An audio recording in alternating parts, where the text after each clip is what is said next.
예루살렘 성벽이 재건이 되었습니다.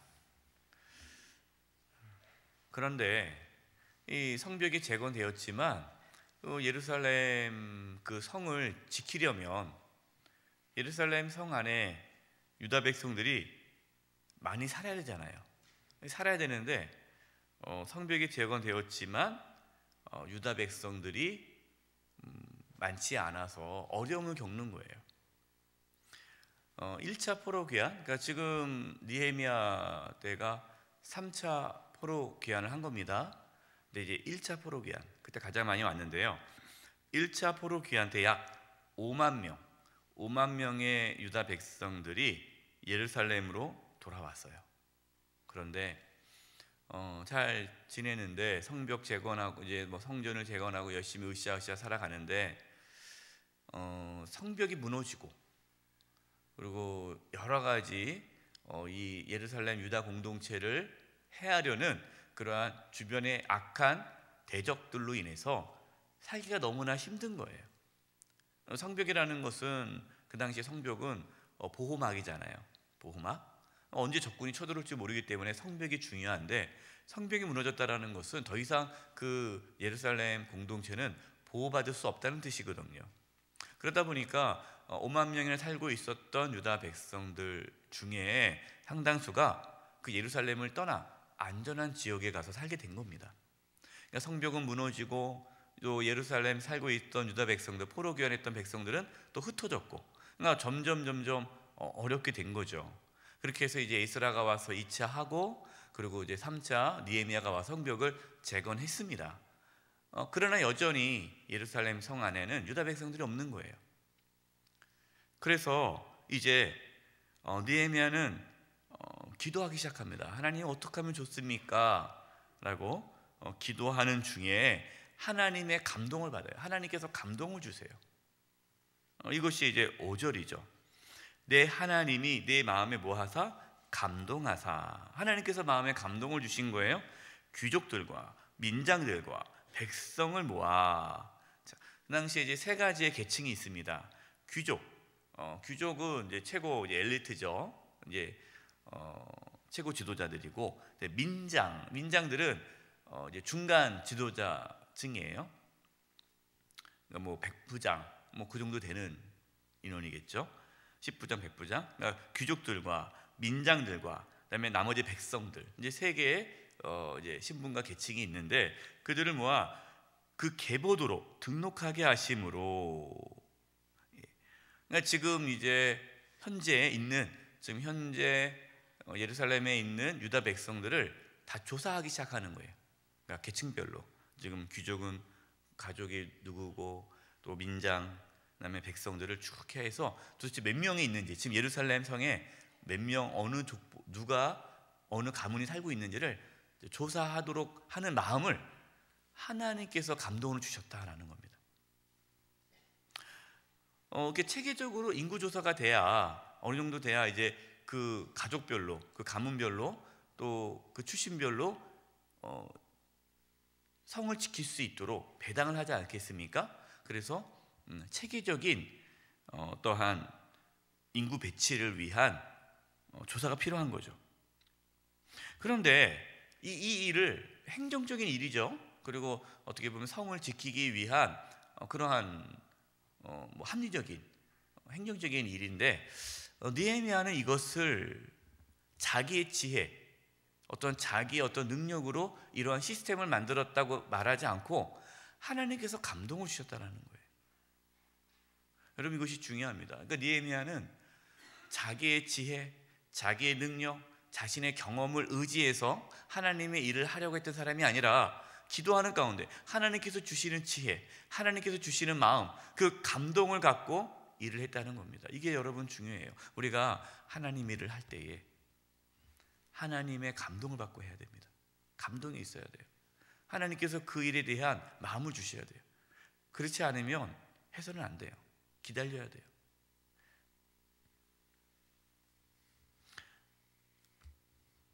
저와 여러분 늘 하나님의 감동을 받고 살아갈 수 있기를 바랍니다. 하나님의 감동을 받고 하나님의 일을 하기를 소망합니다.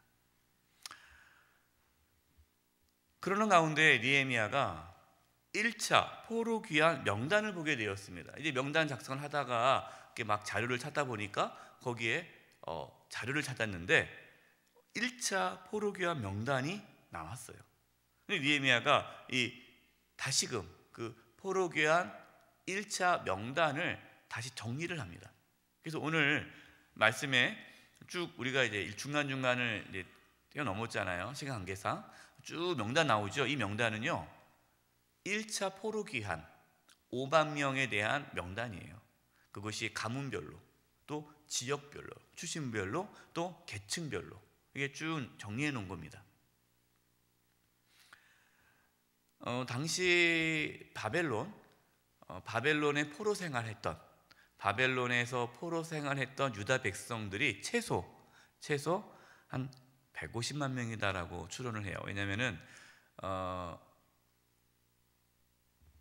남유다 백성이 보통 200만 명이었기 때문에, 남유다 백성 포로 끌려가기 전에, 그래서 뭐 전쟁에서 뭐 죽고 뭐 하고 뭐 해도 또 남은 백성들은 남고, 그래서 최소 150만 명은 이제 바벨론 포로 생활을 하고 있을 것이다라고 추론하는데, 그러니까 150만 명이 바벨론에서 포로 생활을 하면서 터를 잡고 있는 거예요.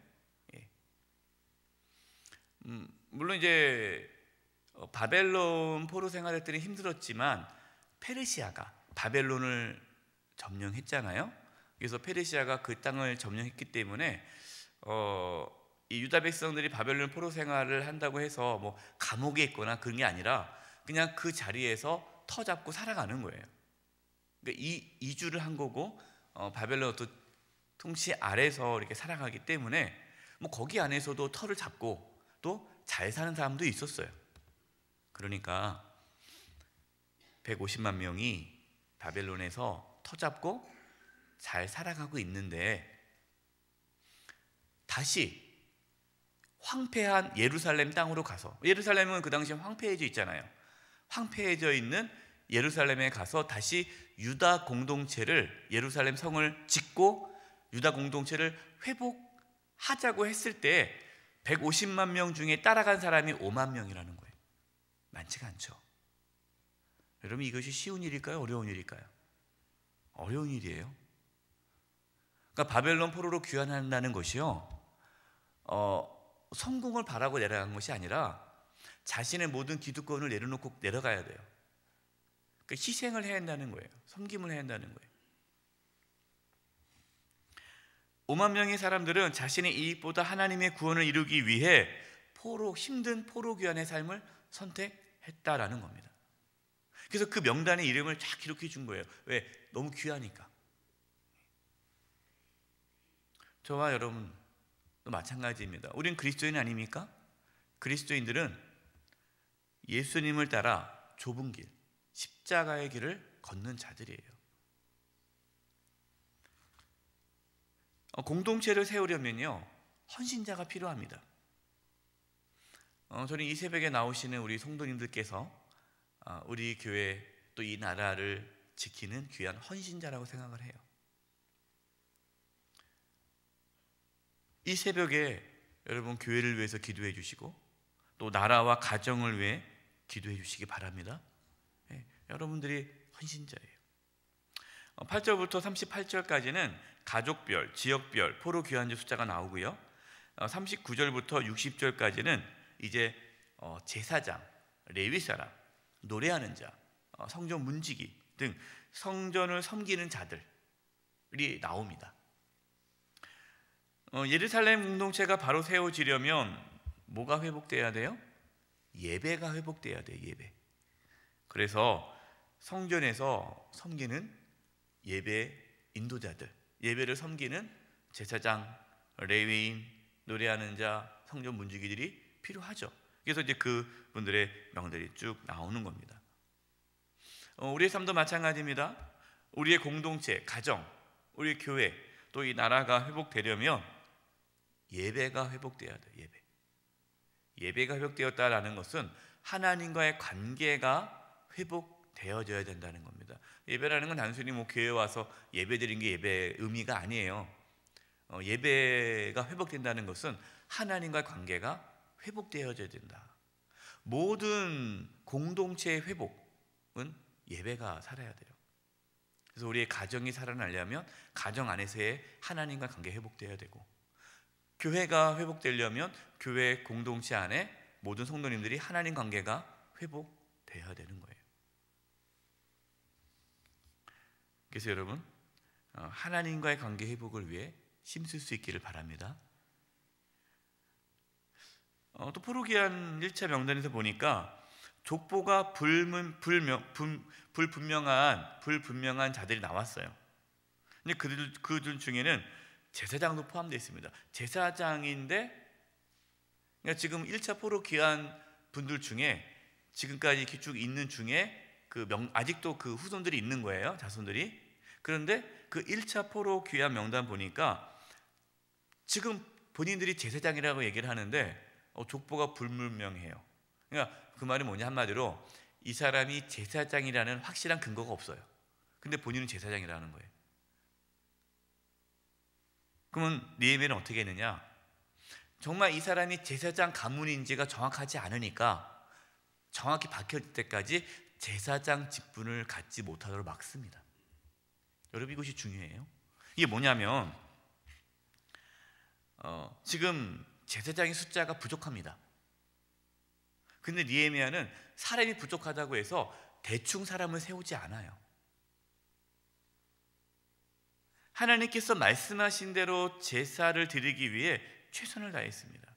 여러분, 중요한 것은요, 빨리 하는 것보다, 많이 하는 것보다 정확하고 바르게 하는 게 중요합니다. 이게 중요해요. 그래서 제가 교회학교 예전에 교사할 때 교사들 중에 잘 나오지도 않고 대충 하는 교사들이 많았어요. 그래서 제가 그랬습니다. 교사 인원 중요하지 않습니다. 교사 많으면 뭐 합니까? 대충 있는 교사가 많으면 그 공동체는 무너지는 거거든요. 그래서 제가 교회학교 교육 담당했을 때는 아주 엄하게 교사 관리를 했어요. 그래서 대충 하는 교사들을 다 그만두고, 교사가 많은 게 중요하지 않으니까, 제대로 된 교사가 중요하니까 이게 정리를 했어요. 정리하고 정말 헌신된 자 몇 명만 갖고 하겠다, 이렇게 하니까요, 어떻게 됐을까요? 교회학교가 살아나는 거예요. 그리고 이제 대충 했던 교사들도 열심히 하는 거예요. 잘리는구나. 그러니까 이제 열심히 하는 교사들만 모이는 거예요. 그러니까 당연히 열심히 하니까 학생들이 또 모이는 거죠. 그래서 여러분, 하나님 일을 할 때요, 이게 중요해요. 우리가 많은 일을 하려고 또 빨리 하려고 그보다도 정확하게 바르게 가야 됩니다. 1차 포로 귀환 자들은 무너진 성전을 재건하기 위해 최선을 다해도 예물을 드렸어요. 예물을. 아까 말씀드렸잖아요. 포로 귀환 자들이 바벨론에서 편안한 삶을 포기하고 예루살렘으로 돌아왔는데, 예루살렘은 황폐해 있지 않아요. 성전은 무너졌고, 그럼 하나님의 성전을 지어야 되고, 또 예루살렘 성을 또 보수를 하려면 당연히 돈이 필요하죠. 그래서 5만 명의 그 사람들이 귀족부터 백성들까지 단 한 사람도 예외 없이 하나님께 예물을 드립니다. 근데 기쁨으로 드리고 최선을 다해 드려요.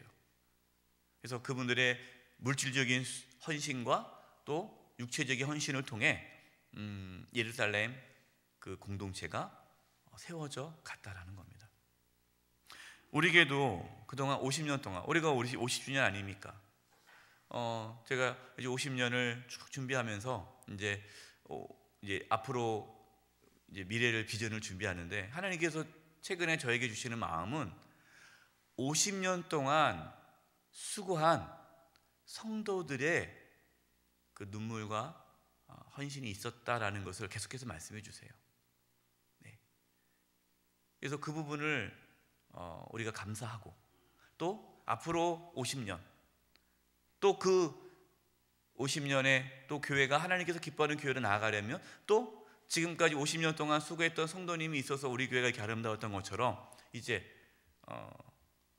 이 시대의 저와 여러분이죠. 저와 여러분의 그 수고 헌신을 통해 또 우리 교회가 아름답게 세워지는 것입니다. 공동체는요, 수고와 헌신 없이는 세워질 수가 없어요. 가정도 그렇고 교회도 그렇고 나라도 그렇습니다. 50년 동안 우리 교회를 이끌어 주신 하나님께서 지금 이 시대에 있는 저와 여러분을 통해, 헌신된 저와 여러분을 통해 또 앞으로의 50년의 교회가 든든히 세워져 가는 은혜가 있기를, 그래서 저와 여러분 또 하나님 앞에 나가게 될 텐데, 명단에 이름이 있듯이 또 우리가 하나님 앞에 나갔을 때 잘했다 칭찬받는 자의 명단에 저와 여러분의 이름이 있기를 간절히 축원드립니다. 기도하겠습니다. 하나님 아버지, 저희 영세교회 50년 동안 정말 수고하고 헌신했던 우리 김종수 목사님, 김주열로 목사님, 또 많은 교육자들, 장로님, 권사님, 집사님, 성도님들이 계셨기에 또 하나님께서 그분들을 통해 50년의 역사를 잘 이끌어 주심을 감사합니다. 이제 앞으로의 50년을 위해 또 저희들을 사용해 주셔서 우리 성도님들의 수고 헌신을 통해 또 저희 영세의 교회가 더욱 하나님께서 기뻐하는 교회로 든든히 서갈 수 있도록 역사하여 주시옵소서. 예수님의 이름으로 기도드립니다. 아멘.